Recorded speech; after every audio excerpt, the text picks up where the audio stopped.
anak. Jadi bagaimana kita memberdayakan keluarga, membangun keluarga. Nah, apakah panjenengan nanti ikut posyandu? Ikut. Jadi panjenengan nanti ikut posyandu, tetapi tidak dalam ranah pencatatan pelaporan posyandu. Jadi ranah pencatatan pelaporan posyandu itu adalah milik kader posyandu. Seperti di desa lain, kader KB wajib juga ikut posyandu, megangnya itu adalah megang kartu kembang anak. Iya, jadi hanya memantau dan memberikan penyuluhan. Gitu. Karena posisi kader KB itu ada di meja 4, meja penyuluhan. Kalau pencatatan pelaporan itu adalah ditangani oleh kader posyandu. SIP, kemudian register, semuanya itu adalah kader posyandu. Nah, kita dicatatnya di mana? Pencatatan kita itu bukan lagi pencatatan seperti ini, kecuali TPKW ya, pelaporan, jadi pengekspresian kalau itu. Pencatatan kita itu ada di HP semuanya. Jadi kalau panjenengan nanti di kader KB itu panjenengan sudah harus bermain dengan HP panjenengan. Nah, mungkin ada ada perbedaan kalau kader posyandu itu terimanya dari desa dari puskesmas itu 30.000. Tapi kalau kader KB itu ada dibedakan. Kalau PPKBD itu adalah satu desa. Wilayah kerjanya dia satu desa. Tetapi kalau sub PPKBD itu adalah dusun. Kalau misalkan sub PPKBD itu satu bulannya 20.000. Turun setiap bulan. Nah, kalau yang di tahun-tahun kemarin itu rencananya diturunkan di 3 bulan sekali. Tetapi untuk di tahun ini mungkin ada rencana itu kayaknya setiap bulan. Kok lebih sedikit daripada kader KB, lebih sedikit daripada kader posyandu? Karena itu adalah dana dari APBD, dari pemerintah kabupaten. Itu satu-satunya dana yang dari pemerintah kabupaten. Nah, besarnya di mana? Di TPK ini kan kita dengar. Makanya apa? Kebanyakan kader KB yang baru tidak dapat dana dari desa 200.000. Tetapi kita dapat kompensasi di TPK ini. TPK ini nanti panjenengan dapat 50.000 itu berupa pulsa. Dan klaim pendampingan itu 1 tahunnya 10 kali. Itu sebesar 170.000.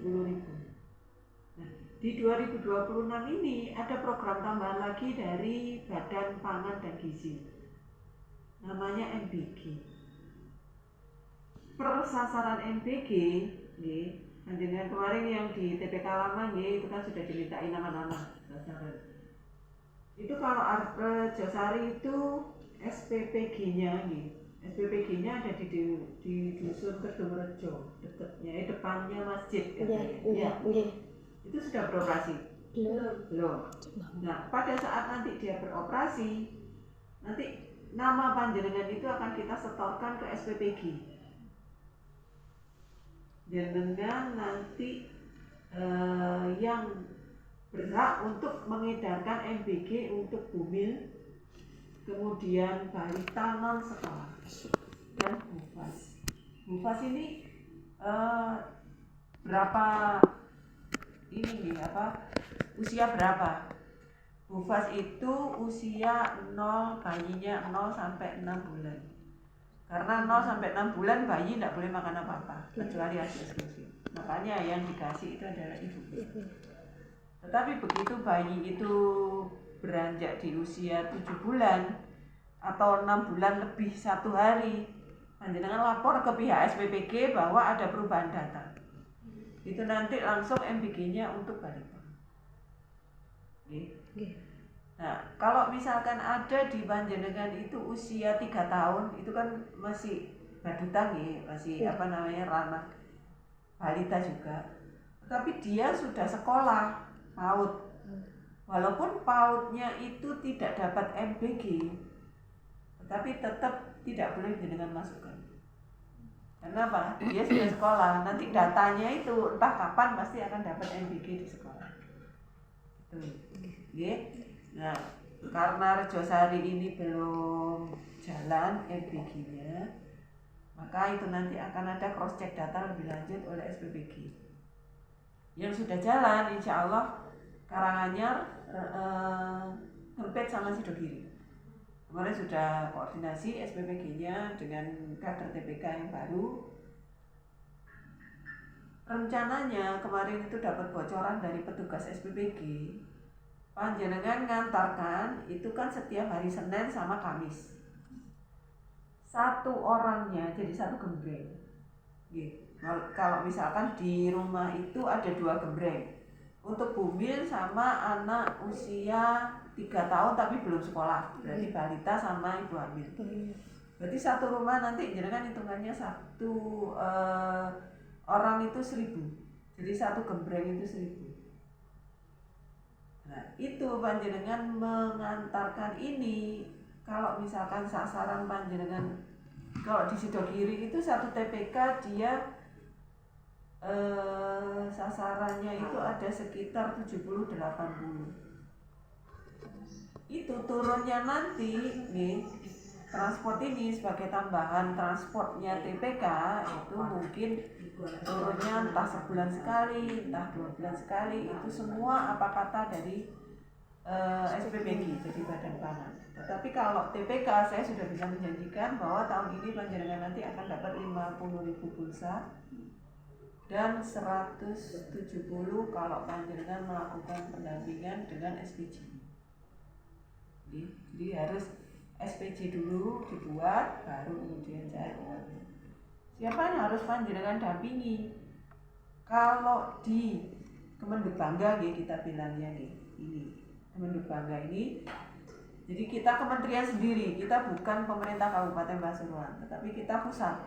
Makanya walaupun kita di Dinas Kesehatan, kita tidak bertempat di puskesmas. Kita bertempatnya di balai. Oke. Nah, kalau di Kemenduk Bangga sasarannya itu adalah mulai dari Jatim sampai dia nanti lansia. Itu sasarannya. Jadi mulai 0 sampai nanti dia lansia. Jatim itu adalah tanggung jawabnya dari penanganan stunting di ranah BKKBN. Kita BKKBN. Jadi stunting stunting itu dibagi ada 4 sasaran. Yang pertama Jatim, kemudian bumil, bufas, dan balita. Kalau balita ini ranahnya kesehatan. Bufas ini ranahnya KB dan kesehatan. Karena pada Bufas ini panjenengan nanti pada saat pendampingan TPK itu sekaligus panjenengan itu memberikan penyuluhan sambil jenengan tanya nanti rencananya mau ikut kontrasepsi apa. Oh enggak pengen mau kontrasepsi. Ya pokoknya anaknya jangan sampai 2 tahun sebelum 2 tahun punya anak. Karena apa? Banyak kasus di wilayah kita kehamilan yang jelas kebobolan. Itu namanya kehamilan tidak diinginkan. Kalau kehamilan tidak diinginkan itu pasti nanti akibatnya satu, pola asuh anak jadi parenting, pola asuh anak dari orang tua ke anaknya itu tidak bisa maksimal. Yang kedua, jelas bayi pitu meteng telu, asinya juga nggak akan bagus. Kemudian anak itu biasanya jauh lebih rawan pada saat ibunya hamil dan dia masih balita. Jadi butuh ekstra energi. Nah pada kondisi sekarang ini itu banyak pencetus yang membuat orang itu stres. Makanya kita harus yang namanya mengajak keluarga itu minimal lah, pokoknya jangan sampai anak itu kurang dari 2 tahun usia adik. Karena apa? Itu idealnya seperti itu. Sebetulnya idealnya itu jarak antar anak itu adalah 4 tahun, 4 sampai dengan 5 tahun. Tapi 2 tahun monggo, asalkan jangan ya itu tadi bayi itu mateng telu. Oke, apapun itu, walaupun keluarga sasaran panjenengan nanti tidak ingin ikut kontrasepsi, tolong dianjurkan diajari cara untuk menjaga agar dia tidak hamil sebelum anaknya berusia 2 tahun. Oke, karena banyak caranya. Terus kemudian ASI eksklusif itu masuk juga di program kita. Itu masuk di parenting bayi usia 0 tahun. Oke. Jadi ASI eksklusif, dengan adanya ASI eksklusif, ibu bisa memberikan rangsangan. Itu contoh program kita aja. Bisa memberikan rangsangan. Jadi misalkan sambil diminumi ASI, dilus-lus, pasti bayi itu kriip-kriip atau ada kontak mata dengan ibunya. Beda dengan pada waktu dia disusuin botol. Disusuin botol mungkin dia nggak nyaman atau dia langsung tidur atau gimana. Gitu. Nah, semua itu adalah program kita di pembangunan keluarga.